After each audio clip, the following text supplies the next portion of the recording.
کفري ممالکو کې د شهریت دپاره نېشنلټي حاصلول دا څرنګه دي؟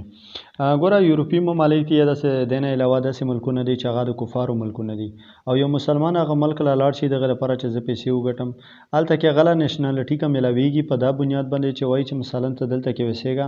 ستا په دین او مذهب کې به زما هېڅ کار نه وي ته خپل اذان کوه ته خپل لمونځ ځان له کوه او مثلا موږ به تا په دې شیزونو پورې تنګوم نه کوم شرایط چې ورسره لیکي هغه هم داسې نه دي چې مثلا د کفر نه یعنې د کفر شرایط وي ورسره لیکي انسان پې باندې د ایمان نه وځي نو تش په نېشنلټي اخیستلو باندې یو سړی دا کافر کېږي نه چې مثلا ته یو ملک له لاړلې او دغه ملک نېشنلټي دې راواخیستله خو لکه مونږ چې څومره اورېدلي دي عزتمندو خلک داسې وایي که نه مونږ پخپله کتلي نه دي خو اورو چې وایي چې کله ته د یو مسلمانانو د ملک نه لاړ شي او داسې یورپي ممالکو له او هغه د کفري ملک وي او په هغې کې تا له نېشنلټي درکوي نو په هغو کې ځینې شرایط ځینې خبرې د هغو وي داسې چې که هغو باندې ته ورسره دستخط وکړې نو ته پرې باندې د خپل ایمان نه خلاصېږي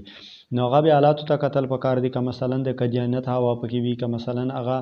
دا شانتې د یهودیت یا د عیسایت یا د الحاد هوا پکې وي په یو داسې انداز باندې هغو خبره کړې وي چې د دې شیزونو ترغیب پکې وي یا پکې دا خبرې منل وي بیا معلومه خبره ده چې داسې ملک که هر یو وي بیا د هغې نېشنلټي اخیستل او بیا په هغې باندې دستخط کول